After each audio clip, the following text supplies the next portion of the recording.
Comece o dia bem informado com a equipe de jornalismo da Verde Vale FM. No ar, Jornal Verde Vale. 6h31, 6h31. Olá, muito bom dia para você. Estamos começando pela Verde Vale FM, mais uma edição do Jornal Verde Vale. Hoje é quinta-feira, 15 de junho do ano de 2023. Comigo na bancada ele, J. Pereira, muito bom dia. Bom dia para você, Wesley, bom dia para os ouvintes da Verde Vale. Vamos aos principais destaques das últimas 24 horas. Jornal Verde Vale. Câmara cria comissão para discutir PEC que anistia partidos políticos por não cumprirem cota de mulheres e negros. Goiás tem 125 mil na fila de espera de cirurgias eletivas. Governo vai revisar Plano Nacional de Fertilizantes. Brasil acelera após susto e vence a Coreia do Sul na Liga das Nações. Governo define novos documentos para o cadastro do Bolsa Família. Thales Barreto pode assumir cargo de conselheiro do TCM em agosto deste ano. Os detalhes destas e outras notícias você vai conferir a partir de agora, aqui no Jornal Verde Vale. A notícia em primeira mão. Jornal Verde Vale. Jornal Verde Vale. Verde Vale. Notícias do Brasil. 6h32, uma ótima manhã de quinta-feira para você que a partir de agora passa a acompanhar mais uma edição do Jornal Verde Vale.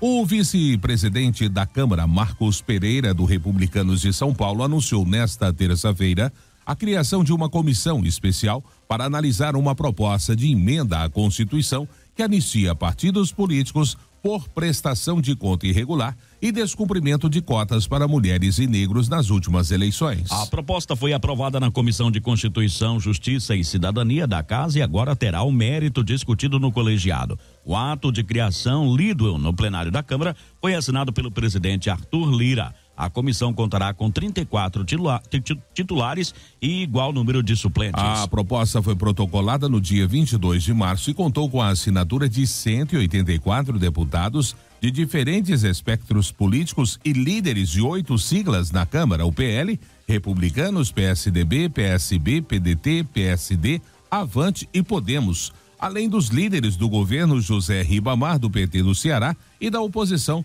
Carlos Jordi, do PL do Rio de Janeiro. 6h34. A Secretaria de Saúde de Campinas, no interior de São Paulo, confirmou a segunda morte por febre maculosa no município nesta terça-feira. Trata-se do empresário Douglas Costa, de 42 anos, namorado da dentista Mariana Giordano, de 36. Os dois morreram subitamente depois de apresentarem febre, dor e manchas vermelhas pelo corpo. Além disso, uma outra morte está sendo investigada como suspeita e um paciente está internado com suspeita também da febre maculosa. Todos os 4 estiveram em um mesmo evento no dia 27 de maio, na Fazenda Santa Margarida. O local costuma receber grandes shows, tendo sediado apresentações de artistas como Ivete Sangalo, Seu Jorge, além de ter um show agendado de Gustavo Lima para o mês de julho. Agora 6h34, continuando a falar sobre a febre maculosa em meio a urbanos. De acordo com as pesquisas, o risco é baixo de contaminação. Quem traz é Alexandre Figueiredo. Na última segunda-feira, o Instituto Adolfo Lutz, de São Paulo, vem informando casos de óbito por febre maculosa no estado. Na noite de terça-feira foi confirmado que, além do casal formado pela dentista Mariana Giordano e pelo piloto de automobilismo Douglas Costa, uma terceira vítima, Evelyn Santos, também morreu devido à doença infecciosa. Os 3 participaram de uma festa realizada na Fazenda Santa Margarida, em Campinas, interior do estado de São Paulo. Professor de Medicina Veterinária da Universidade Federal de Uberlândia e especialista em comportamento de carrapatos, Matias Sabo, destaca que existem condições específicas para a doença ser transmitida em meios urbanos. Uma coisa que é bem característica nas áreas de ocorrência da febre maculosa são áreas em que você tem uma proliferação grande da capivara. Isso porque sugere uma população com muitos filhotes, animaizinhos sem imunidade para febre maculosa, para ricécia. Então, basicamente, áreas urbanas verdes que tenham água, ou seja, um corpo d'água, um rio, um lago, represa, e capivaras no seu entorno, populações grandes, populações em proliferação e o carrapato. Assim mesmo, nem todos os locais com essas características têm febre maculosa. Aliás, eu diria que é uma minoria dos locais. De acordo com o Ministério da Saúde, entre 2012 e 2022, o Brasil registrou 753 mortes por febre maculosa. A região que concentra mais óbitos é a Sudeste, com 673 mortes em 1.354 casos, atingindo quase metade do total de casos registrados no período. O professor explica o que faz o número ser tão alto nessa região. No Sudeste, onde você tem uma grande população, tem muitas pessoas, cidades grandes e áreas verdes, em muitos desses locais as capivaras proliferam em grande quantidade dentro das cidades ou no entorno, em áreas rurais, e as capivaras nessas condições aumentam muito a taxa de infestação ambiental com esse carrapato. Especialmente região de Campinas, Piracicaba, mesmo perto de Jundiaí. Temos também em Minas Gerais, na região da Zona da Mata, a própria BH, Belo Horizonte. Então, são alguns locais onde acontece a febre maculosa com uma situação relativamente frequente. Em 2023, até o início desta quarta-feira, foram registrados 49 casos de febre maculosa e 6 mortes em decorrência da doença. No entanto, os números podem aumentar em Campinas, onde a prefeitura aguarda o resultado do exame de uma adolescente de 16 anos que faleceu com suspeita da doença na terça-feira e estava no mesmo local onde ocorreu as outras 3 mortes. A Agência Rádio Web. Produção e reportagem, Alexandre Figueiredo. Jornal Verde Vale. Notícias de Goiás. 6h37. E o estado de Goiás tem 125 mil pessoas na fila das cirurgias eletivas. Segundo a Secretaria de Estado da Saúde, o Ministério da Saúde deve repassar 20 milhões de reais direto para os fundos municipais de saúde de 40 cidades goianas, que serão as responsáveis pela execução dos procedimentos cirúrgicos em 68 hospitais da rede privada e municipais conveniados ao Sistema Único de Saúde. Desse valor, 1/3 já chegou às contas dos municípios. Segundo a pasta, o governo de Goiás deve garantir 20 milhões de reais como complemento para o programa no estado, e o repasse será realizado mensalmente, condicionado à prestação de contas de produção desses municípios. Ainda, de acordo com a secretaria, a expectativa é realizar cirurgias gerais ginecológicas, oftalmológicas e torrinolaringológicas, com a expectativa de atender até 10 mil cirurgias nessa primeira fase, com procedimentos em baixa e média complexidade, permitindo que as unidades estaduais ampliem a capacidade para ofertar procedimentos em média e alta complexidade. Agora 6h38. A visita do presidente Lula a Goiás pode incluir o município de Jataí. A agenda ainda não está confirmada, mas o petista pode participar da inauguração do anel viário do município do Sudoeste Goiano na próxima sexta-feira. Os bastidores petistas avaliam que a intenção de Lula é participar tanto da agenda já confirmada em Rio Verde, quando irá inaugurar trecho da ferrovia leste-oeste, quanto de Jataí. No entanto, até a tarde da última quinta-feira, o cerimonial ainda não havia confirmado as duas agendas. O deputado federal Rubens Ottoni garante que Lula também vai participar da agenda em Jataí, como dissemos, embora não há confirmação oficial. Agora 6h39. A operação da Polícia Civil combate o comércio clandestino de medicamentos controlados. Eduardo Bernardes traz a matéria. A Delegacia Estadual de Repressão a Crimes contra o Consumidor, em conjunto com a Vigilância Sanitária Municipal de Goiânia, deflagrou nova etapa da Operação Receita em Branco. O objetivo foi reprimir o crime do comércio clandestino de medicamentos controlados. Na ação, foram inspecionados 2 estabelecimentos farmacêuticos da região norte de Goiânia. Durante a operação, foi descoberto grande número de receitas médicas com indícios de falsificação. A Vigilância Sanitária Municipal, além das ilicitudes criminais, encontrou outras irregularidades, aplicando as medidas administrativas cabíveis. Foi instaurado um inquérito policial para apurar os crimes de falsificação de documento particular e comércio ilegal de medicamentos. Se configurados os crimes, as penas podem passar dos 10 anos de prisão. De Goiânia, Eduardo Bernardo, da Agência Cora de Notícias. Jornal Verde Vale. Esportes. 6h40. O Corinthians foi punido nesta quarta-feira com a perda de mando de campo com portões fechados devido aos cantos homofóbicos por parte da torcida alvinegra no clássico contra o São Paulo em 14 de maio pelo Campeonato Brasileiro. A decisão julgada no Supremo Tribunal de Justiça Desportivo do Futebol, o STJD. Durante a partida, o árbitro Bruno Arleu de Araújo paralisou o jogo aos 17 minutos do segundo tempo devido a esses cantos homofóbicos. O jogo foi retomado 4 minutos depois. A próxima partida do Corinthians será no dia 2 de julho contra o Red Bull Bragantino, em jogo válido pela 13ª rodada do Brasileirão. Ainda cabe recurso por parte do Clube Paulista. Entretanto, a defesa do Corinthians, o administrador da Neoquímica Arena, o gerente de futebol do clube e ex-lateral direito Alessandro, confirmaram os gritos homofóbicos. E o técnico Pepe Guardiola conseguiu levar o Manchester City à conquista inédita da Champions League no último fim de semana e acumulou ainda nesta temporada os títulos do Campeonato Inglês e da Copa da Inglaterra. Por causa dos feitos, o catalão recebeu uma série de premiações financeiras. De acordo com o jornal britânico Daily Mail, Guardiola decidiu repartir entre funcionários do Manchester City os 750 mil libras, aproximadamente 4,6 milhões de reais que recebeu pela conquista da Premier League. A medida é comum por parte de Guardiola. O catalão já abriu mão de bônus por títulos outras vezes e agraciou dessa vez o grupo de funcionários que o auxilia no dia a dia do clube. Jornal Verde Vale. Agronegócios.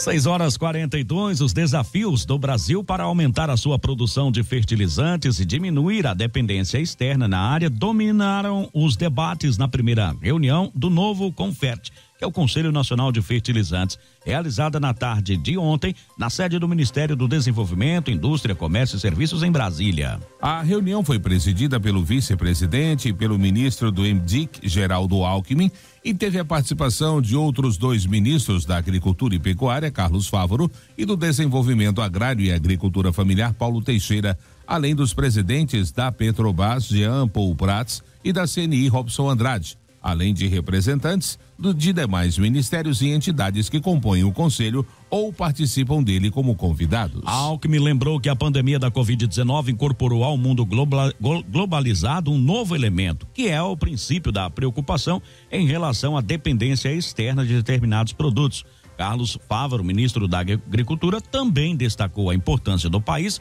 como fornecedor mundial de alimento e defendeu que a pauta dos fertilizantes seja uma prioridade nacional. A notícia em primeira mão. Jornal Verde Vale. A notícia em primeira mão. Jornal Verde Vale. Jornal Verde Vale. Verde Vale. Notícias do Brasil. 6h57, já de volta com o Jornal Verde Vale desta quinta-feira aqui pela Verde Vale FM, uma emissora do Sistema Verde Vale de Comunicação. O entendimento no Centrão é que o presidente Lula só vai ter garantia de mais votos para as suas propostas no Congresso se entregar o Ministério da Saúde. É essa a pauta e não a do turismo, que também é reivindicada, que o grupo quer controlar. O motivo é simples: a saúde tem um dos maiores orçamentos da esplanada, em torno de 180 bilhões de reais, ante os 580 bilhões do turismo. Além disso, é o principal destinatário de verbas e emendas parlamentares. Para o Centrão, o grande entrave a uma mudança no comando da saúde é Alexandre Padilha, Relações Institucionais, que foi um dos padrinhos da indicação da ministra Nízia Trindade e o secretário executivo da pasta, Schwendenberger do Nascimento Barbosa. O entendimento no Centrão é que o presidente Lula só vai ter essa garantia de mais votos se entregar o Ministério da Saúde.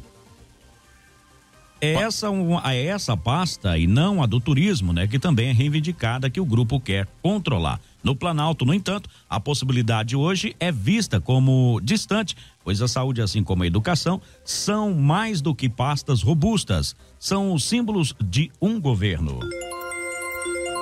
E a juíza substituta Gabriela Hart, da 13ª Vara Federal de Curitiba, não teve o pedido de remoção de jurisdição atendido e, assim, continuará à frente da Operação Lava Jato. Hart fez o pedido em maio deste ano. A juíza assumiu oficialmente a vara da operação em 20 de maio, quando o juiz titular Eduardo Apio entrou de férias. Na sequência, Apio foi afastado provisoriamente da operação. Caso seja mantido afastado, Hart, quem vai substituí-lo?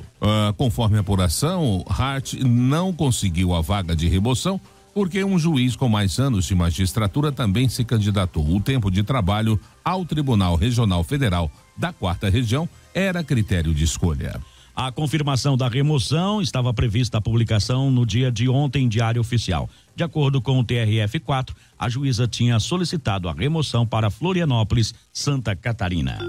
6h59, consumidor deve ter cautela antes de comprar um carro 0 km. Alain Barbosa é quem conta essa história. O sonho do carro zero está em alta, principalmente agora que o governo federal anunciou medidas para baixar os preços dos veículos. De acordo com o Ministério do Desenvolvimento, Indústria, Comércio e Serviços, 9 montadoras aderiram ao programa, disponibilizando mais de 31 modelos em 233 versões. Os descontos variam de R$2.000 a R$8.000, mas os fabricantes podem ir além desses valores. No entanto, antes de cair na tentação de correr atrás do desejo, é preciso pensar além do presente, como detalha o presidente da Associação Brasileira de Profissionais de Educação Financeira, Reinaldo Domingos. O veículo será importante para mim? Ele vai agregar valor para minha qualidade de vida ou ele vai ser comprado e vai ficar dentro da minha garagem? Se ele ficar dentro da garagem e não tiver o valor agregado, ele é um custo muito alto para se manter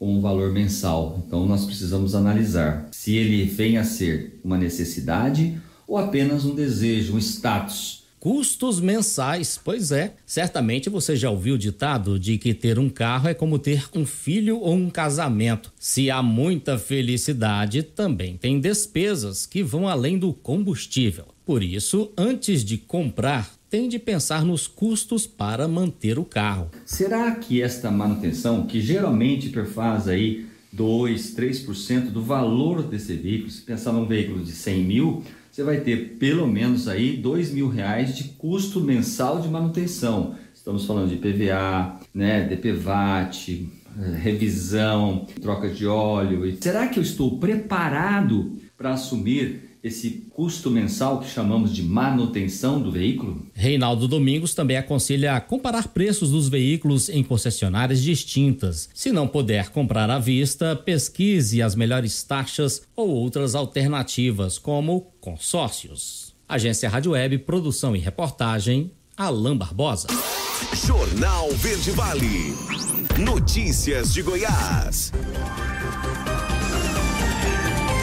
Agora 7h02, 7:02. O Executivo Estadual de Goiás sancionou um projeto de lei que estabelece a política estadual de proteção dos direitos da pessoa com transtorno do espectro autista. A nova lei, pioneira no estado, tem como objetivo fornecer diretrizes para garantir atendimento especializado às gestantes diagnosticadas com esse transtorno, visando o sucesso do tratamento e a prevenção de situações de risco. O governador Ronaldo Caiado manteve os principais artigos do projeto. A nova lei busca assegurar que as gestantes com transtorno de espectro autista, o TEA, recebam acompanhamento psicológico, psiquiátrico, ginecológico e obstétrico durante todo o período da gravidez. Estudos apontam que o período puerperal, que abrange desde o início do parto até o retorno da mãe às condições de pré-gravidez, é marcado por alterações psíquicas e físicas, e essa condição é agravada em mulheres diagnosticadas com autismo. Além disso, a lei estabelece a obrigatoriedade da presença de um profissional especializado em saúde mental durante o parto, bem como de uma equipe médica com múltiplas especialidades. O intuito é garantir o suporte necessário às gestantes durante esse momento tão importante. 7:03, mais de 1.500 pessoas foram picadas por escorpiões em Goiás somente este ano. Como proceder no caso de ser vítima desse inseto?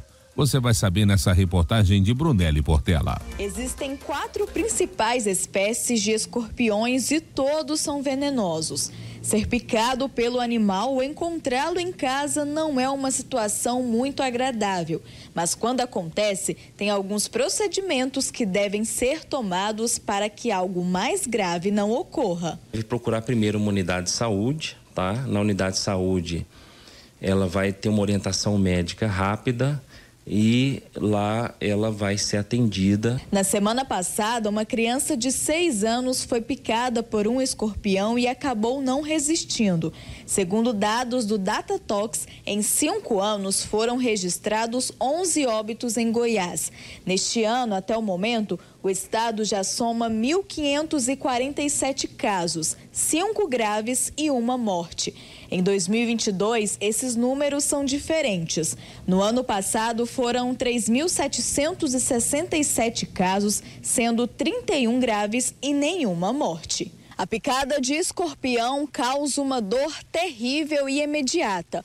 Outros sintomas também são comuns, como formigamento, vermelhidão e suor no local da ferida. Crianças e idosos são mais vulneráveis e podem sentir sintomas ainda piores. Em crianças, principalmente abaixo de 7 anos, e idosos, ele tem uma tendência a ficar bastante grave. Então é por isso que, principalmente, essas pessoas, assim como todas as outras faixas etárias, devem procurar atendimento médico.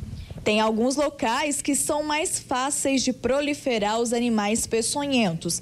E fica aquele questionamento: o que fazer quando encontrar um escorpião? Você pode notificar os órgãos sanitários, né? No caso, a própria vigilância sanitária, mas você muitas vezes pode tentar espantar aquele animal ou até tentar matá-lo, né? Brunelli Portela, da Agência Brasil Central.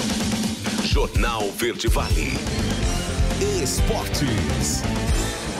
7h05. O Superior Tribunal de Justiça marcou para 2 de agosto o julgamento que pode destravar a análise do pedido do governo da Itália para que o ex-jogador de futebol Robinho cumpra no Brasil a pena de estupro a que foi condenado na Itália. O caso será analisado na Corte Especial, que reúne os 15 ministros mais antigos do STJ.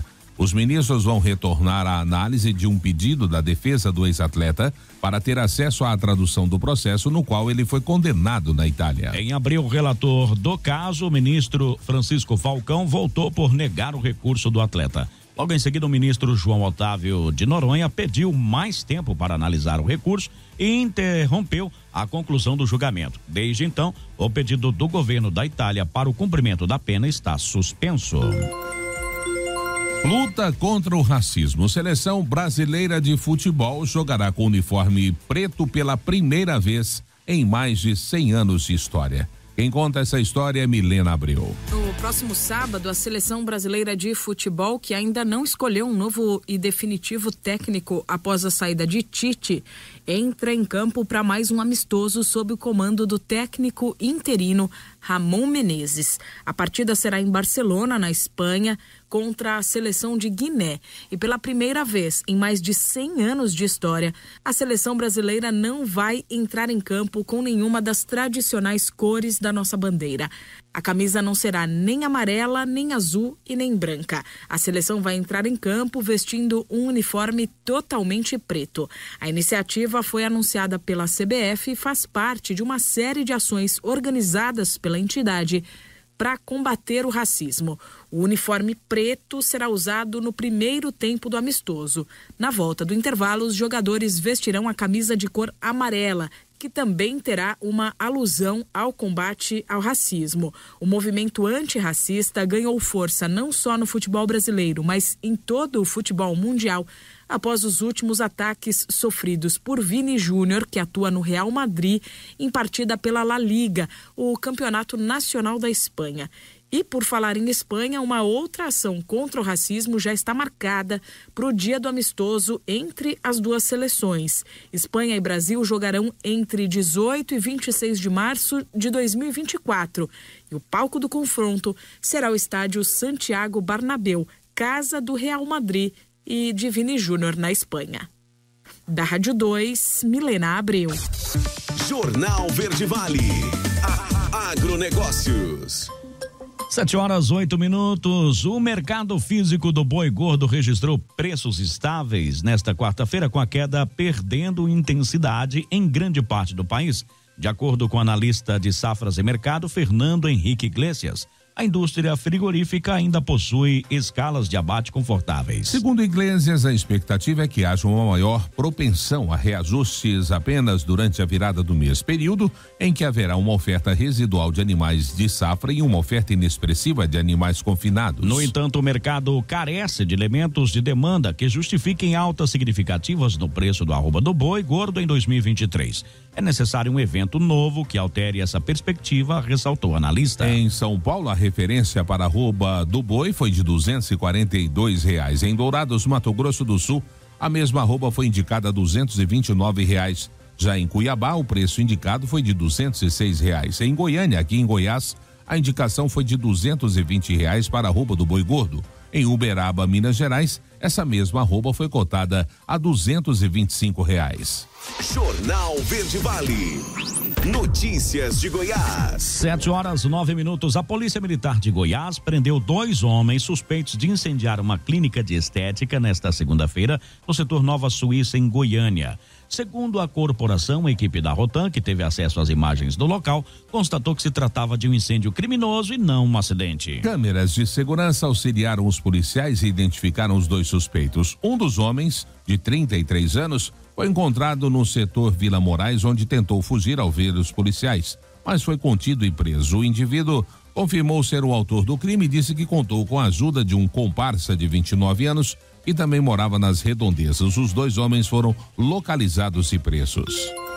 7h10. Estudo revela que desmatamento recuou em Goiás no ano de 2022. A Juliana Carnevale traz esta boa notícia. Os divulgados pelo MAP Biomas revelam que o desmatamento em Goiás recuou 2% no ano passado em comparação com 2021. O relatório mostra também que nenhum município goiano está entre os 50 que mais desmataram. Embora o desmatamento tenha diminuído em Goiás, ele cresceu 31,2% no Cerrado brasileiro como um todo. A explicação está no Cerrado Matopiba, que inclui Maranhão, Tocantins, Piauí e Bahia. O desmatamento avançou 48% na Bahia, 116% no Piauí e 31% no Tocantins. O MAP Biomas concluiu que 26,3% da área desmatada no país está no Matopiba. Esses números fazem parte do relatório anual do desmatamento no Brasil, construído a partir da validação, refinamento e geração de laudos para cada alerta de desmatamento detectado ao longo do ano no país. Para a secretária de Estado de Meio Ambiente e Desenvolvimento Sustentável, Andréa Vulcanes, o desmatamento caiu em Goiás por causa de 2 fatores.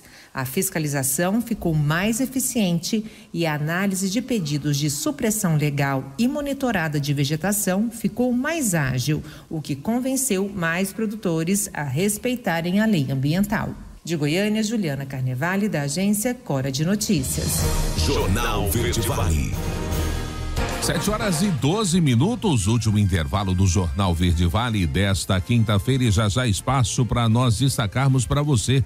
Governo define novos documentos para o cadastro do Bolsa Família. Thales Barreto pode assumir cargo de conselheiro do TCM em agosto deste ano. E claro, espaço para as nossas notícias locais, você participando do quadro A Voz do Cidadão. Não saia daí, voltamos já com todos os detalhes para você.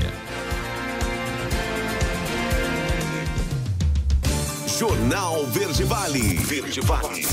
Notícias do Brasil. Agora 7h19, 7h19, estamos de volta com o terceiro bloco do Jornal Verde Vale.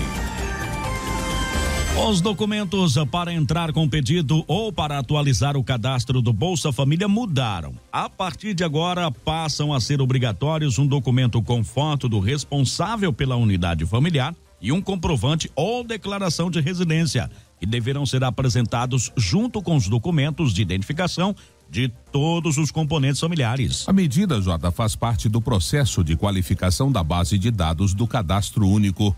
O MDS, o Ministério do Desenvolvimento e Assistência Social, Família e Combate à Fome, editou nesta quarta-feira uma portaria que altera os documentos que devem ser apresentados pelas famílias para fazer ou atualizar os seus registros. Outro ajuste foi no procedimento de cadastro ou atualização cadastral de famílias unipessoais. Além de apresentar os documentos obrigatórios, comuns a todos os tipos de composição familiar, elas terão que assinar um termo de responsabilidade, comprometendo-se com a veracidade das informações prestadas ao cadastro único. O documento de identificação com foto pode ser o mesmo que tem o número do CPF ou do título de eleitor ou um documento adicional, caso os dois primeiros não tenham foto. Agora 7h20, a agência de risco vê melhora na economia e eleva a nota brasileira. O Wellington Mesquita traz os detalhes. A agência de classificação de risco Standard & Poor's melhorou a avaliação da economia brasileira, elevando a perspectiva de longo prazo de estável para positiva, fato que não ocorria desde 2019. De acordo com o relatório da agência divulgado nesta quarta-feira, o país ganhou pontos após apresentar maior certeza sobre as políticas fiscais e monetárias estáveis que podem beneficiar a economia brasileira.